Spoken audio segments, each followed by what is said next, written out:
Hey there! You might know Barak in Spanish. Our channel has over 400,000 subscribers. Well, this is the official English version. Same content, same passion. Now in your language. But we need your help to grow. Hit that subscribe button and join us on this new journey. Now, let's get back to the video. There are years when several very good teams compete, and only one of them can become champion. On the other hand, there are years when nobody deserves to be champion, but every year, there simply has to be one.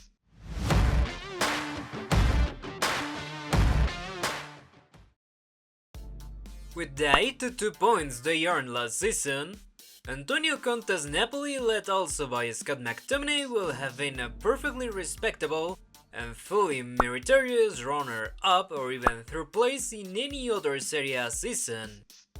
But the 2024-2025 Serie A was not just any competition. It was the easiest Scudetto to win in the last 22 years. A season in which the favorite, Inter Milan, collapsed spectacularly in the final months.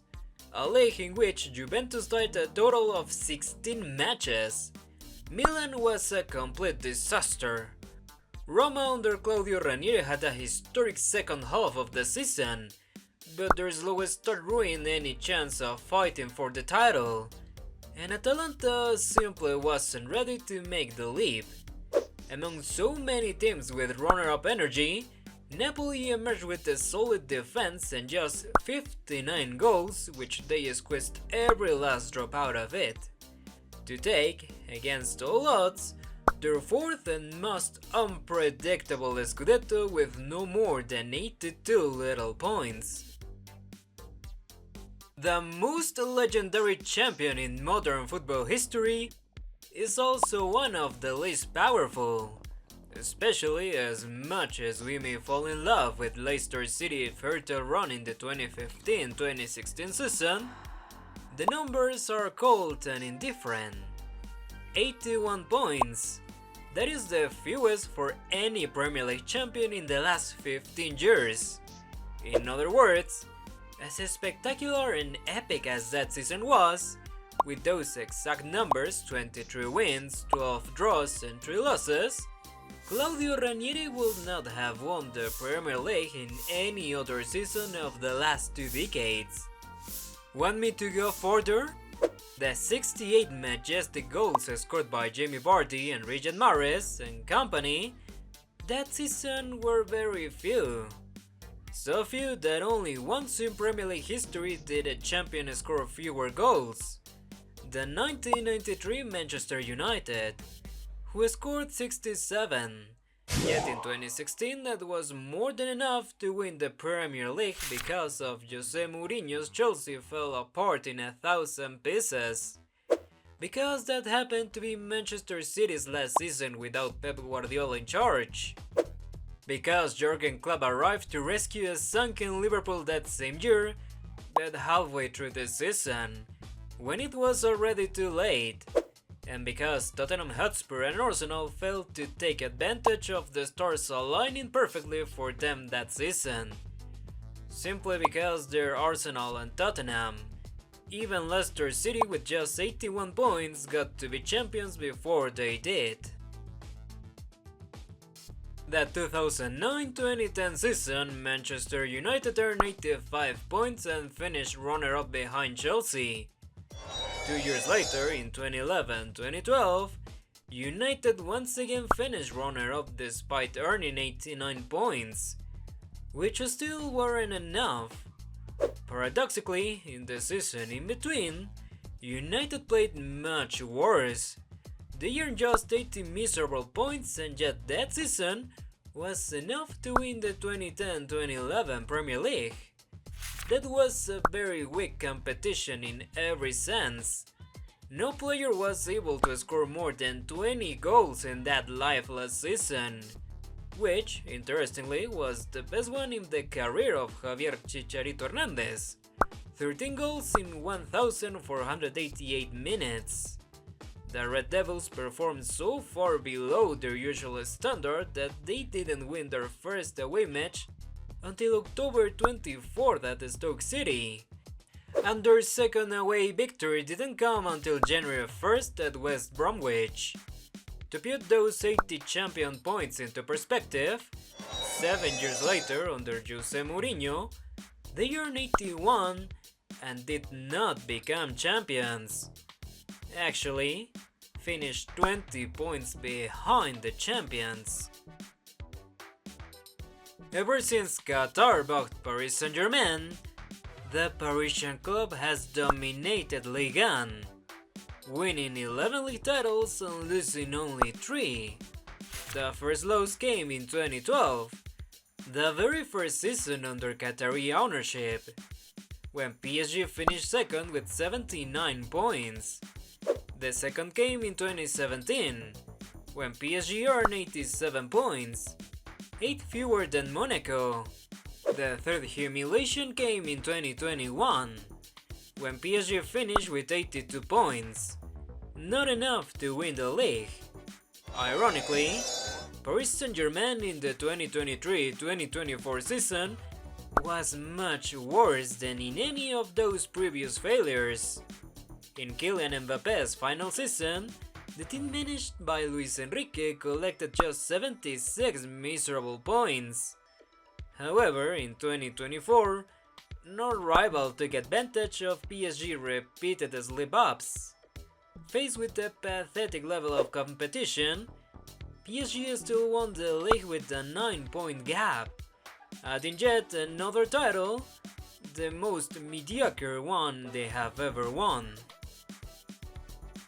Ruud van Nistelrooy, Iker Casillas, Fabio Cannavaro, Mahamadou Diarra, Emerson, David Beckham, Antonio Cassano, Raúl Roberto Carlos, Sergio Ramos, Michel Salgado. The Real Madrid of the 2006-2007 season was a truly epic team, unforgettable and above all, mediocre. To begin with, they scored only 66 goals. That is, for example, 55 fewer goals than the ones scored 5 years later in the League One under Jose Mourinho. But let's go back to 2007. Normally, with so few goals scored, Fabio Capello's Real Madrid will have built their success on the foundations of a solid defense. But actually no. Casillas that year finished 8th in the Zamora Trophy ranking for the least goals conceded. So then, how on earth did Real Madrid manage to win the league in 2007? Well, honestly, I have no idea. It was the very first season without Zinedine Zidane, newly retired from football. After the first half of the season, Capello got rid of Ronaldo and sent him to Milan in the winter transfer window. Everything was going wrong for that team. But in the second half of the season, Barcelona, back-to-back league champions and defending Champions League champions, collapsed badly. And Real Madrid came back in match after match in the final minutes until they became champions. 76 little points were enough. So, match day 34, Santiago Bernabeu, hat-trick from Uruguayan striker Walter Pandiani in the game of his life. Real Madrid were losing 1-3 against Espanyol and came back to win 4-3 thanks to a goal from Gonzalo Higuain in the 89th minute. The following matchday, number 35, a 91st minute goal from Roberto Carlos. Recreativo de Huelva 2, Real Madrid 3. But the truly unbelievable moment came 2 weeks later, in the second to last match day. Minute 89, Real Madrid are losing to Zaragoza, and at the same time, Barcelona are beating Espanyol thanks to the hand of God himself. Barcelona are virtual champions, until the 89th minute brings a goal from Van Nistelrooy at La Romareda, and 30 seconds later, a goal from Raúl Tamudo at the Camp Nou, and suddenly, Real Madrid are champions. A Real Madrid with a goal difference of only plus 26, compared to plus 45 for a decline in Barcelona. Terrible numbers, and yet enough to secure the 30th league title in club history. Bayern Munich in 2023 won the league with 71 points. The worst Bayern of the 11 Bayerns who won the Bundesliga consecutively between 2013 and 2023. In fact, in 2012, the last time Bayern didn't win the Bundesliga, they earned 2 more points than the Bayern that did win it in 2023. And let me tell you more. In 2024, Bayern were pathetic, finishing third in the Bundesliga, and still they were better than the Bayern that won the year before because they earned 1 more point. But we are talking about 2023, the season in which Bayern, Borussia Dortmund and RB Leipzig all seem determined to lose more matches than ever. Bayern lost in February to Borussia Mönchengladbach. In March, they lost to Bayer Leverkusen. In April, Julian Nagelsmann was fired and replaced with Thomas Tuchel, only for Tuchel to lose to Mainz. In May, Bayer continued their suffering at home, victims of RB Leipzig. However, the title could not remain backhand. A team had to win it, and that definitely was not going to be Borussia Dortmund, who froze under pressure and dropped points in 5 matches in the final stretch, until the final match day of the season. A last-minute goal from Jamal Musiala at FC Köln gave Bayern the title in the Bundesliga, where they had done everything possible to not become champions. Grafich was an ordinary player that nobody would remember if not for the season of his life, in which the 30-year-old Brazilian became the top scorer of the Bundesliga. And not only that, he also won the only Bundesliga title in the history of Wolfsburg. The title race was a head-to-head duel with Bayern Munich that was decided only on the final match day. The race for the Golden Boot also came down to the last game. Nothing unusual except that Grafich's rival in this fight was his own strike partner, young Edin Dzeko. Heading into the final match day, Grafich had 26 goals and Dzeko had 25. The Bosnian scored in the win over Werder Bremen that secured the title, reaching 26 goals.